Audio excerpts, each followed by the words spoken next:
Aujourd'hui, je voudrais vous parler du problème de l'éthique dans la recherche médicale, qui est un problème qui est très complexe et qui est très à la mode. Il est d'autant plus à la mode que notre monde évoluant vers de plus en plus de métiers du tertiaire et non pas des métiers de production, le nombre de gens qui veulent analyser, s'intéresser au travail des autres, éventuellement le critiquer, augmente d'une manière exponentielle. Alors là, on a ouvert une boîte terrible, les gens qui vérifient le travail des autres. Avant, les choses étaient relativement simples. La science était véhiculée par soit les livres que les gens écrivaient, soit à partir du XVIIIe, XIXe siècle par les académies. Et les débats se faisaient dans l'académie. Parfois, les débats scientifiques sont des débats humains, donc ils sont parfois tendus, violents. Et puis, à partir du XXe siècle, a commencé à se développer d'une manière extraordinaire la recherche. D'autant que la recherche a mené à la technologie et que la technologie a mené à des produits susceptibles d'être vendus. Donc, à partir du XIXe siècle, Watt va inventer le principe du brevet qui dit quand je fabrique quelque chose, je le rends public, mais du coup, je garde le monopole d'usage de ce que j'ai rendu public pendant 20 ans. Ce qui pose des problèmes actuellement très importants, parce que pour des molécules, par exemple, la durée de vie d'une molécule, c'est éternel. Il y a des produits qui peuvent devenir obsolètes, qui peuvent être améliorés, mais une molécule, c'est une molécule, c'est la même depuis toute éternité, et pendant le reste du temps, ça restera la même. Et ça pose d'énormes problèmes. Et donc, comment, pour pouvoir vendre de nouveaux produits, d'avoir des produits qui ne vieillissent pas. Donc, c'est un modèle contre-capitaliste, c'est un modèle non fonctionnel pour le capitalisme. En même temps, ce qui s'est développé, la recherche étant devenue un des éléments majeurs de la technologie, c'est que la recherche a pris une ampleur absolument phénoménale en termes de coûts, de financement et de nombre de personnes travaillant dedans. Actuellement, dans les pays développés, riches, l'OCDE, la proportion de l'argent qui est consacré à la recherche est située entre 2,4 et 3% du PIB. Donc c'est énorme, énorme, énorme, énorme. Qu'est-ce qu'on fait de tout cet argent ? Alors, il y a une partie de cet argent qui sert à payer des salaires, et dans les salaires, il y a de tout, y compris des gens qui ne font pas du tout de recherche, mais qui font de l'administration de la recherche. Et la proportion de l'administration par rapport à la pratique de la recherche est de plus en plus importante. Avec cet argent, qu'est-ce qu'on fait ? On fait beaucoup de congrès. Ces congrès sont devenus petit à petit, là aussi, un marché absolument considérable. Une partie de ces congrès, pas tout, mais une grande partie de ces congrès est devenue du tourisme scientifique. C'est-à-dire que quand vous allez à Prague, et puis après à Berlin, puis après à Amsterdam, il y a 10 000 personnes qui viennent là, elles écoutent 2 ou 3 conférences, le reste du temps, ils passent la semaine à se balader dans la ville, et tout ça est payé, soit, on va le voir, par l'industrie pharmaceutique, quand il s'agit de la médecine, soit par les financements d'État qui sont censés financer de la recherche et non pas des voyages. D'accord ? Et donc cette partie-là, qui a été une partie qui a eu un sens, c'est-à-dire qu'avant la vitesse de l'écriture et avant Internet, d'avoir des congrès pour pouvoir avoir l'information plus précocement avait un intérêt. Actuellement, en pratique, avec Internet, ça n'a plus beaucoup d'intérêt. Surtout qu'on a découvert, c'est un des effets positifs du Covid, on pouvait faire des visioconférences. Jusqu'à un passé récent, il y avait un tel retard d'équipement. Moi, je vous le dis parce que je le savais, j'avais des relations avec le ministère de la Santé. Il était absolument impossible, jusqu'au Covid, d'avoir une visioconférence avec le ministère de la Santé en France. Je pouvais en faire au Sénégal, en Arabie Saoudite, mais pas en France. En France, il fallait qu'on se réunisse. Et donc, on passe la journée à aller à Paris pour discuter 1 heure de choses qui n'avaient pas toujours un intérêt immense.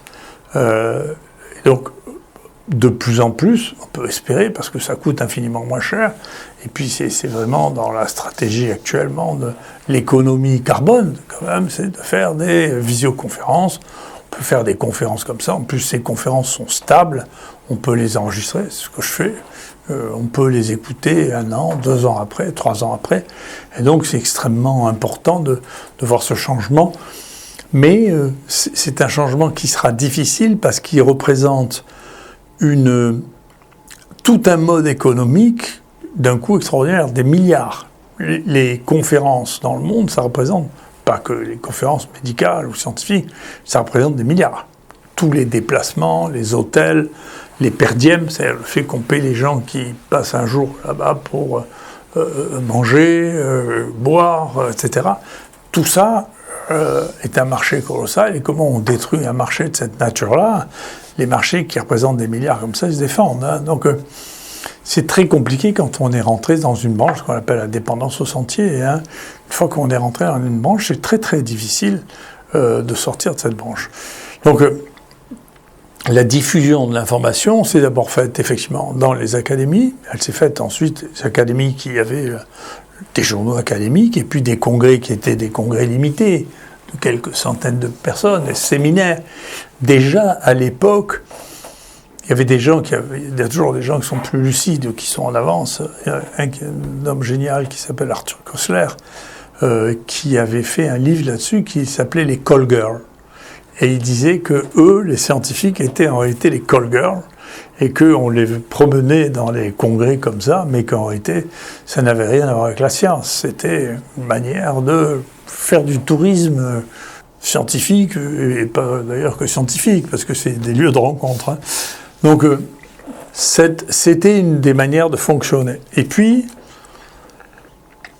quand les intérêts en particulier financiers, se sont mêlés, il y a eu brutalement une bascule. Jusqu'il y a quelques années, la plupart des journaux étaient des journaux académiques. C'est-à-dire que c'était une académie ou une association qui n'avait pas de lien avec l'industrie, qui gérait ça, et donc qui gérait d'une manière plus ou moins neutre, mais qui le gérait.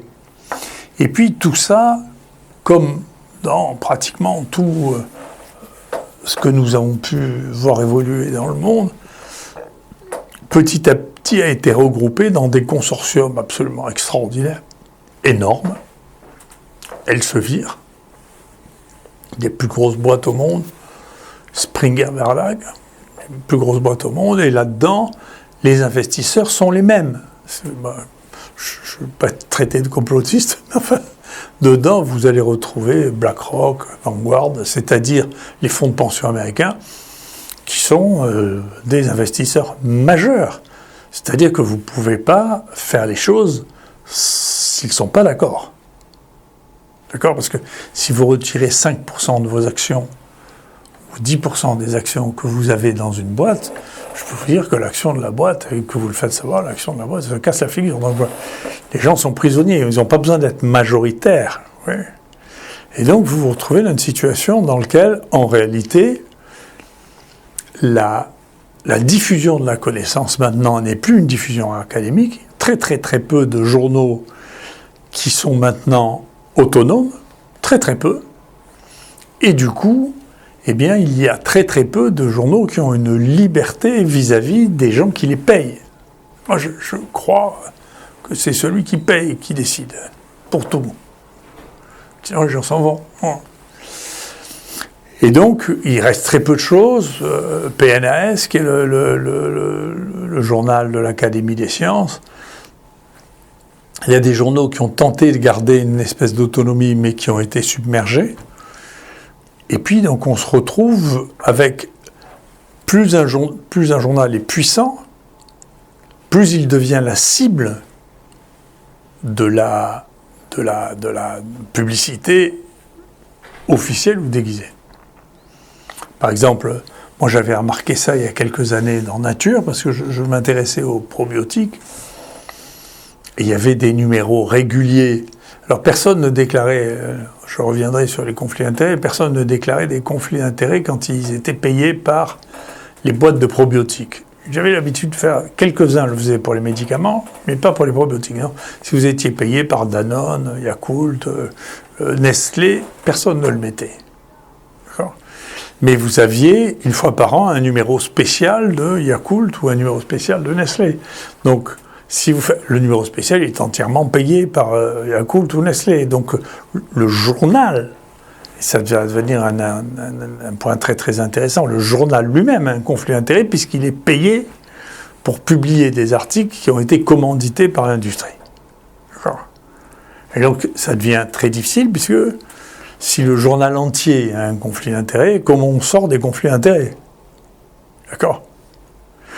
Et d'ailleurs, c'est vrai, donc je l'ai dit pour Nature, mais deuxièmement, c'est vrai pour à chaque fois que vous avez des numéros spéciaux payés ou sponsorisés, bien entendu, ça veut dire que vous êtes acheté. C'est la nature même. Ça vous donne de l'argent pour faire quelque chose, c'est qu'on vous achète, pas ça pour vos beaux yeux.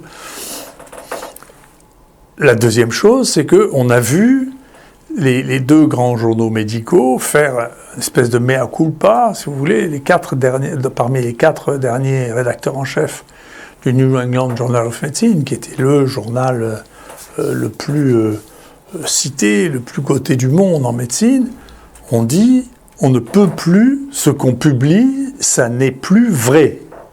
Voilà, l'influence de l'industrie est devenue telle, sa puissance est devenue telle que nous ne sommes plus crédibles. Et c'est vrai. Et il s'est passé la même chose dans le Lancet. Le directeur du Lancet, qui est resté depuis très longtemps, l'a dit lui-même.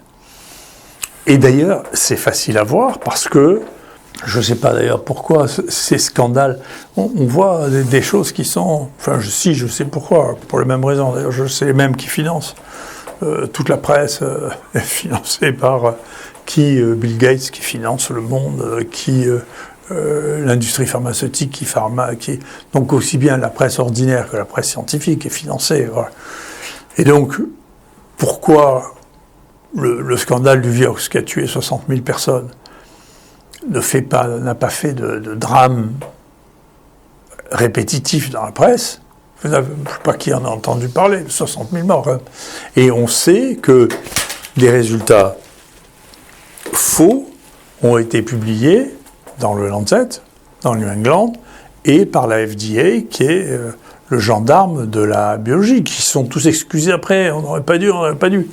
Il se trouve que les données d'études du Vioxx, comme toutes les données d'études aux États-Unis, sont considérées comme de la propriété intellectuelle et ne sont pas distribuées avant 10 ans. Il n'y a que la FDA qui le voit. Et quand vous regardez la FDA, vous êtes un peu effaré de voir les allers-retours entre la FDA et l'industrie pharmaceutique. Il y en a un qui était 3 ans à la FDA. Quand il a fini, il devient un cadre dans l'industrie pharmaceutique. Donc c'est un mélange de genres qui est effarant. D'accord ? Donc on a un vrai problème qui est un problème de conflit d'intérêts généralisé avec quelque chose qui est d'une productivité extraordinaire, parce que la marge bénéficiaire de Elsevier, c'est 35%. Donc il y a très peu de choses. C'est comme l'industrie pharmaceutique. On ne peut pas dire qu'il y a eu de révolution dans l'industrie pharmaceutique, honnêtement, depuis 20 ans.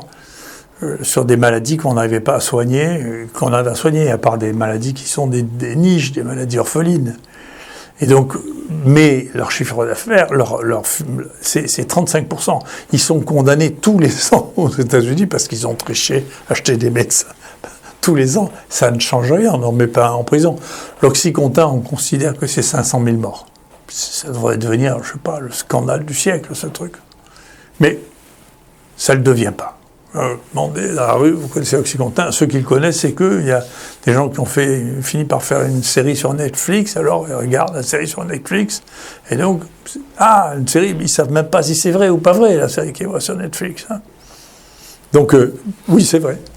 Et donc, ces gens ont menti de manière horrible, publiaient des résultats qui étaient faux, et ils expliquaient à des gens, mais on croit rêver, que c'est un dérivé de la morphine, et ils expliquaient que ça n'était pas addictif. Je ne sais pas qui peut croire une chose pareille, mais c'est toujours, actuellement, l'Oxycontin, c'est toujours distribué comme des bonbons en France, hein. C'est la morphine, faut pas faire ça. À chaque fois qu'on a un bobo, faut pas prendre la morphine, faut pas faire ça, enfin. Et donc, comment on fait vis-à-vis de ça? Comment